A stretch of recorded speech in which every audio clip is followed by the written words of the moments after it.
আমার বাসায় ওযুর কোনো ব্যবস্থা নেই টয়লেট ছাড়া। আমার ওযু হবে কি? ওযু করার সময় মাথায় কাপড় না দিলে কি ওযু হবে না? ফোনে কোরআনের অ্যাপ আছে, অনেক সময় ফোনে পা লেগে যায়, এতে কি গুনাহ হবে? লম্বা হওয়ার কোনো দোয়া আছে কি? খাটো হওয়ার কারণে আমার বিয়ে বিলম্বিত হচ্ছে। আযানের সময় কি সালাম দেওয়া যাবে? ওযু থাকা অবস্থায় যদি ঘুমের তন্দ্রা ভাব আসে তাহলে কি পুনরায় ওযু করতে হবে? প্রস্রাব করার ক্ষেত্রে অনেক সময় ছিটা ফোঁটা কাপড়ে বা শরীরে লেগে যায়, অথবা লেগেছে কিনা সেই সন্দেহ থেকে যায়, তখন করণীয় কি? স্বামীর কাছে অনুমতি নিয়ে ব্রু প্লাগ করা কি গুনাহ হবে? আমি গর্ভবতী, আমার স্বামী নামাজ পড়তে চায় না, এটার কোনো প্রভাব কি আমার সন্তানের উপরে পড়বে? শাশুড়ির অত্যাচার থেকে বাঁচার উপায় কি? শুক্রবারে মসজিদে জুমা শেষ হওয়ার আগে ঘরে মহিলাদের জোহর আদায় করা উচিত নাই, কথাটা কতটুকু সত্যি? আযান শোনার সাথে সাথে জবাব দেওয়া উচিত নাকি সম্পূর্ণ শোনার পর দিতে হবে? সিগারেট খেলে নামাজ হবে কি? ঘরের দেয়ালে আরবি হরফের ক্যালিগ্রাফি বা ডিজাইন করা কোনো দোয়া, যেমন আয়াতুল কুরসি, দোয়া ইউনুস ইত্যাদি টানানো জায়েজ আছে কি? চলুন আর বিলম্ব না করে আপনাদের প্রশ্নের উত্তরের আলোকিত ভবনে প্রবেশ করা যাক। কলি এই আইডি থেকে আপনি লিখেছেন, শুক্রবারে মসজিদে জুমা শেষ হওয়ার আগে ঘরে মহিলাদের জোহর আদায় করা উচিত নাই, কথাটা কতটুকু সত্যি? এটা সম্পূর্ণ ভিত্তিহীন কথা। ওয়াক্ত হওয়ার পরেই মেয়েরা সালাত আদায় করতে পারবেন। মসজিদে জামাত হলো কি হলো না জুমার, সেটার জন্য জুমার দিনে জোহর আদায় করার জন্য অপেক্ষা করার কোনো প্রয়োজন নেই। মোহাম্মদ সজীব হাওলাদার আপনি লিখেছেন, সিগারেট খেলে নামাজ হবে কি? সিগারেট খেলে তার সাথে নামাজের আসলে কোনো সম্পর্ক নেই, বরং সিগারেট বা ধূমপান করা এটা সম্পূর্ণ গুনাহের কথা। আল্লাহ বলেছেন, লা তুলকু বিআইদিকুম ইলা তাহলুকা, তোমরা নিজেদেরকে ধ্বংসের দিকে ঠেলে দিও না। বিধায় এমন কোনো কাজ করা জায়েজ নয় যে কাজ করলে আমরা ক্ষতির মুখে পড়বো। ধূমপান স্বাস্থ্যের জন্য ক্ষতিকর, পাকাউটি করা জায়েজ নয়। আর আরও অনেক কারণে এটি নিষিদ্ধ। ইসলামের দৃষ্টিকোণ থেকে এটি গুনাহের কথা ধূমপান করা। কিন্তু ধূমপান করলে তার সালাত হবে না, ব্যাপারটা এমন না। ধূমপান করে যখন সে মসজিদে যাবে, মুখ পরিষ্কার করে যাবে যাতে কোনো গন্ধ না থাকে, সেটি আরেকটি নির্দেশনা পৃথক। নাজমুস সুলতান আপনি লিখেছেন, ফোনে কোরআনের অ্যাপ আছে, অনেক সময় ফোনে পা লেগে যায়, এতে কি গুনাহ হবে? না, এতে গুনাহ হবে না, কারণ আমাদের ভেতরে তো কোরআন আছে। অ্যাপে যেরকম সফট কপি আছে, আমাদের বক্ষেও তো সফট কপি আছে, তো আমাদের কারোর গায়ে লাগলে কি গুনাহ হয়? গুনাহ হয় না, অতএব এখানে গুনাহ হবে না। মনের কথা এটি থেকে আপনি লিখেছেন, ওযু করার সময় মাথায় কাপড় না দিলে কি ওযু হবে না? ওযু করার সময় যদি মাথায় কাপড় নাও দেন তবু ওযু হয়ে যাবে। ওযু করার সাথে মাথায় কাপড় দেওয়ার আসলে কোনো সম্পর্ক নেই, বরং আপনি যখন ওযু করবেন আপনার তো চুলের গোড়া, কানের লতি, এই সবগুলো ধুইতে হবে। তো আপনি মাথায় কাপড় রেখে এগুলো কীভাবে ধোবেন? এরপর যখন মাথা মাসা করতে হবে আপনাকে, তখন তো কাপড় ফেলা ছাড়া আপনি কীভাবে মাসা করবেন? অতএব ওযু করার সময় মেয়েরা মাথায় কাপড় দিতে হবে এমন কোনো বাধ্যবাধকতা নেই।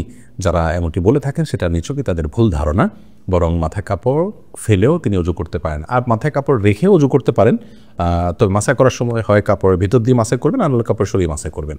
কিন্তু মাথায় কাপড় না থাকা অবস্থায় ওযু করলে কোনো অসুবিধা হবে না। টিটু পপি আপনি লিখেছেন, আযান শোনার সাথে সাথে জবাব দেওয়া উচিত নাকি সম্পূর্ণ শোনার পর দিতে হবে? এর উত্তর হলো যে আযানের বাক্যগুলো শোনার পর আমরা দিয়ে যাব, মুয়াজ্জিন বলার পরেই আমরা দিব। কিন্তু সম্পূর্ণ আযান মুয়াজ্জিন শেষ করবে, তারপর আমি একটা একটা করে বলবো। ব্যাপারটা এরকম নয়। মুয়াজ্জিন যখন আল্লাহু আকবার বলবে তখন আমরা আল্লাহু আকবার বলবো। মুয়াজ্জিন যখন আশহাদু আল্লা ইলাহা ইল্লাল্লাহ বলবে তখন আমরা আশহাদু আল্লা ইলাহা ইল্লাল্লাহ বলবো। কারণ বিষয় বর্ণিত হাদিসে আমরা দেখতে পাই, নবী করিম সাল্লাল্লাহু আলাইহি ওয়াসাল্লাম বলেছেন, মুয়াজ্জিন যখন আল্লাহু আকবার বলবে তোমরা আল্লাহু আকবার বলবে। মুয়াজ্জিন যখন আশহাদু আল্লা ইলাহা ইল্লাল্লাহ বলবে তোমরা আশহাদু আল্লা ইলাহা ইল্লাল্লাহ বলবে। মুয়াজ্জিন যখন হাইয়া আলাস সালাহ হাইয়াল ফালাহ বলবে তখন তোমরা লা হাওলা ওয়া কুওয়াতা ইল্লা বিল্লাহ বলবে। এখান থেকে বোঝা যায় হাদিস থেকে যে বাক্যগুলো মুয়াজ্জিন বলার পর আমরা বলবো। সবগুলো বাক্য বলে শেষ করেছে আযানের, তারপরে আমরা জবাব দিব বা আমরাও হুবহু বলবো, ব্যাপারটি সেরকম নয়। এরপর পাবেল আলম আপনি আইডি থেকে লিখেছেন, আমি গর্ভবতী, আমার স্বামী নামাজ পড়তে চায় না, এটার কোনো প্রভাব কি আমার সন্তানের উপরে পড়বে? আপনার সন্তানের উপর আপনার স্বামীর বেনামাজি হওয়ার কারণে কোনো প্রভাব পড়বে বলে কোরআন হাদিসের আলোকে আমাদের মনে হয় না।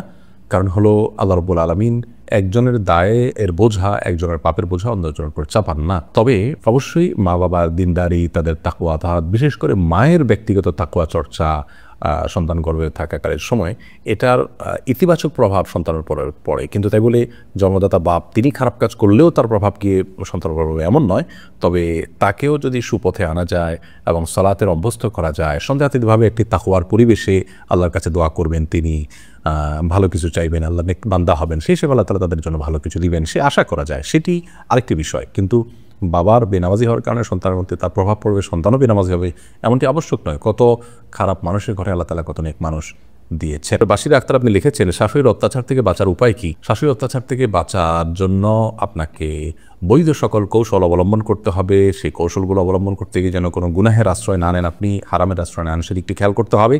এর পাশাপাশি স্বামী বা যাদেরকে বোঝালে এই অত্যাচার থেকে আপনি রক্ষা পাবেন তাদেরকে বোঝাবেন, কাউন্সেলিং করবেন, ওলামাদের কাছে নিয়ে আসবেন এবং কোরআন হাদিসের দীক্ষা দিবেন। এবং কোনোভাবে যদি এটি না হয়, অনেক সময় এগুলো সলভ করা অনেক কঠিন হয়, তাহলে সেক্ষেত্রে আপনি সবর করবেন। মনে রাখবেন, প্রত্যেকটি সবরের বিনিময়ে আল্লাহর কাছে জমা থাকবে। উম্মে কুলসুম শিখা আপনি লিখেছেন, স্বামীর কাছে অনুমতি নিয়ে ব্রু প্লাগ করা কি গুনাহ হবে? যে বিষয়টি শরীয়ত জায়েজ করেনি সে বিষয়টি স্বামীর অনুমতি সাপেক্ষেও জায়েজ হবে না। এরপর এলমা খন্দকার এসে আপনি লিখেছেন, ঘরের দেয়ালে আরবি হরফের ক্যালিগ্রাফি বা ডিজাইন করা কোনো দোয়া, যেমন আয়াতুল কুরসি, দোয়া ইউনুস ইত্যাদি টানানো জায়েজ আছে কি? এগুলো টানানোতে আমি মৌলিকভাবে খারাপ কিছু দেখি না। হারামাইনের বিভিন্ন দেয়ালেও কোরআন কারীমের বিভিন্ন আয়াতের অংশ বিশেষ লেখা আছে এবং আপনারা জানেন যে কাবার যে গিলাফ সেখানেও কোরআন কারীমের আয়াত লেখা আছে। তো কোরআন কারীমের আয়াত লেখা থাকলে সেটাকে মানে ঝুলিয়ে রাখা, টাঙিয়ে রাখা সম্মানজনক পাবে, এটাতে কোনো দোষী কিছু দেখি না আমি। অনেকে বাধা দেন বা নিষেধ করেন, তারা কৃষি ভিত্তিতে নিষেধ করেন আমি জানি না। শরীয়তে কোনো কিছু নিষেধ করতে হলে তার কোনো ভিত্তি এবং রেফারেন্স থাকতে হয়। কোরআন কারীমের আয়াতকে উন্মুক্তভাবে দেওয়ার লেখা থাকলো, সেটা দেখে আমি পড়লাম, মনে হলো আমার সেটার কথা, এটাতে কোনো অসুবিধা নেই। তবে হ্যাঁ, কোরআন আয়াতকে নিছক শোভাবর্ধনের উদ্দেশ্যে রাখলেন, জাস্ট আপনার সৌন্দর্যের জন্য রাখছেন সেটা নয়। যদি আপনি কোরআনের মহব্বতে যে আমি এটা খোলা থাকলে দেখলে এটা পড়তে ইচ্ছা করবে, দেখে পড়বো, এটা প্রতি মহব্বত বাড়বে, সেই জন্য আপনি করতে পারেন সম্মানের জায়গা থেকে। ইসলামী আইডি থেকে আপনি লিখেছেন, আমার বাসায় অজুর কোনো ব্যবস্থা নেই টয়লেট ছাড়া, আমার অজু হবে কি দয়া করে জানাবেন। টয়লেটের ভিতরে অজু করলেই যে অজু হবে না, ব্যাপারটা এরকম না। আমরা এই বিষয়টাকে অনেকে ভুল বুঝি। টয়লেটে অজু করলে বিসমিল্লাহ বলতে পারবেন না, মনে মনে বলবেন, বাস এটুকু। আর যেহেতু বিসমিল্লাহ বলতে পারবেন না, তাহলে অজুটাতে সুন্নাতের খেলাপ থাকছে, এই জন্য বাইরের থেকেই অন্তত বিসমিল্লাহ বলে হাত মুখ দিয়ে তারপরে টয়লেটে গিয়ে পাউটা তুলেন, সেটা করা উত্তম। আর যদি সেই ব্যবস্থা না থাকে তাহলে টয়লেটে উজু করলে উজু হয়ে যাবে। এমনকি বিসমিল্লাহ মুখে আপনি উচ্চারণ করবেন না, যেহেতু টয়লেটে আল্লাহর নাম নেওয়া উচিত নয়, তাতেও আপনার উজু হয়ে যাবে। বিষয়টা হলো উত্তমের বিষয়। শারমিন সুলতান আপনি লিখেছেন, পিতামাতা জীবিত থাকা অবস্থায় তাদের নামে কোনো কিছু দান করা যাবে কি? জীবিত অবস্থায় হোক আর মৃত অবস্থা হোক, আর্থিক দান একজন আরেকজনের তরফ থেকে করতে পারেন। অতএব আপনি আপনার বাবা মার তরফ থেকে চাইলে আপনি দান করতে পারেন তাদের জীবদ্দশায়। এমনকি বাবা মা কেন, অন্য যে কারো তরফ থেকে আপনি কোনো গরিবকে কোনো মাদ্রাসায় কিছু দান করলেন, যেমন আমার তরফ থেকে আপনি দিলেন, আপনার তরফ থেকে আমি দিলাম, যে আল্লাহ এটা অমুকের তরফ থেকে দিলাম, আল্লাহ এটা আপনি তার আমল নামে সব জমা করে দিলাম, আমি নিয়ত করে দিলাম, তার আমল নামে সেটি জমা হবে ইনশাআল্লাহ। আর্থিক ইবাদত একজন আরেকজনের পক্ষ থেকে করে দিতে পারে। সাদিয়া সরকার আপনি লিখেছেন, লম্বা হওয়ার কোনো দোয়া আছে কি? খাটো হওয়ার কারণে আমার বিয়ে বিলম্বিত হচ্ছে, আল্লাহ তাআলা সহজ করুন আপনার বিয়ের বিষয়টি, বোন আমরা দোয়া করি। আর আপনাকে বলছি যে লম্বা হওয়ার জন্য সুনির্দিষ্ট কোনো দোয়া কোন হাদিসে বর্ণিত হয়েছে বলে আমাদের জানা নেই। তবে আপনি সাধারণভাবে আল্লাহর কাছে দোয়া করতে পারেন যেন আল্লাহ তাআলা আপনার বিয়েকে ত্বরান্বিত করেন এবং সহজ করেন। আর মনে রাখবেন যে লম্বা হওয়ার দোয়া করলেই যে আপনার বিয়ে হয়ে যাবে ঠিক সেরকম নয়। দোয়ার ক্ষেত্রে আমাদেরকে বিচক্ষণতার পরিচয় দিতে হবে, শরীয়ত আমাদেরকে সে নির্দেশই করেছে। অনেকে আল্লাহর কাছে চান যে আল্লাহ আমার এত টাকা যেন হয়, তো এত টাকা হলেই যে আপনি সুখী হবেন ব্যাপারটি তো সেরকম না। এত টাকা হলো, তার চেয়ে বেশি টাকা খরচের ব্যবস্থা হয়ে গেলো, তাই লাভ কি? একজন আল্লাহর কাছে দোয়া করেছেন, আল্লাহ আমার যেন এমন জীবন আসে যে আমার 2 হাত ভর্তি টাকা থাকে এবং আমার আশেপাশে শুধু মেয়ে আর মেয়ে থাকে। তো সেই ভদ্রলোক দেখা গেল যে কোনো একটা কলেজের আপনার বাসের হেল্পারে চাকরি পেয়েছে, 2 হাত ভর্তি টাকা থাকে, সেটা মানুষের আশেপাশে মেয়েরা আছে, মেয়েরা কলেজের ছাত্রী। তো এই ধরনের দোয়া অহেতুক দোয়া, এই ধরনের দোয়া কোনো যৌক্তিক দোয়া নয়। আপনি দোয়া করবেন, আল্লাহ আমাকে সুখ শান্তি দেন, আমাকে ভালো জীবন সঙ্গিনী দেন, আল্লাহ তাআলা তার জন্য যা দরকার সেটি ব্যবস্থা করবেন, আপনার দোয়া যদি শর্ত পূরণ করে করতে পারে। অতএব লম্বা হলেই যে আপনার বিয়ে হয়ে যাবে সেরকম নয়। অতএব লম্বা হওয়ার দোয়া না করে আপনি আল্লাহর কাছে দোয়া করবেন যাতে আপনার সমস্যার সমাধান হয়। আপনি যে অবস্থা আছেন সেই অবস্থা থেকেও তো আল্লাহ তাআলা আপনার বিয়ের ব্যবস্থা করতে পারেন। এছাড়া এমনিতে একজন মানুষের সাধারণ যে আপনার দৈর্ঘ্য থাকে বা লম্বা থাকেন, কিন্তু তার থেকে লম্বা হওয়ার জন্য ব্যায়াম কথা অনেকে বলা হয়ে থাকে, সেগুলো সংশ্লিষ্টদের সাথে আলাপ আলোচনা করে সেগুলো যৌক্তিক হলে সেগুলো থেকে আপনি উপকৃত হতে পারেন, সেটা সম্পূর্ণ আরেকটি বিষয়। রাহিমা জাহান রাহি আপনি লিখেছেন, প্রস্রাব করার ক্ষেত্রে অনেক সময় ছিটা ফোটা কাপড়ে বা শরীরে লেগে যায়, অথবা লেগেছে কিনা সে সন্দেহ থেকে যায়, তখন করণীয় কি? দেখুন, কাপড়ের ছিটা ফোটা যদি আপনার লেগে যায় নিশ্চিত, তাহলে সেক্ষেত্রে খুব ছোট ছিটা লাগলে সেখানে আপনার অরিড হওয়ার কোনো কারণ নেই, সালাত হয়ে যাবে। ধরুন আপনার শুয়ের আগে যে পানির পরিমাণ লাগলো কোনো অসুবিধা নেই।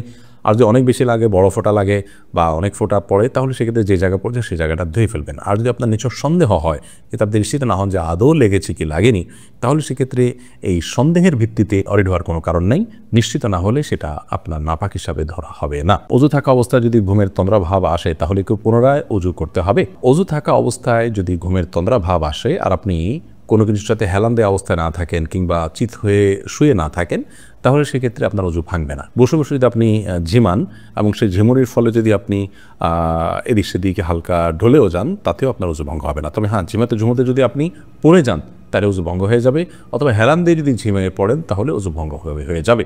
আর যদি চিত হয়ে শুয়ে আপনি আপনার ঝিমিয়ে তাতে অজু ভঙ্গ হয়ে যাবে। অন্যথায় বসে বসে ঝিমালে অজু ভঙ্গ হবে না।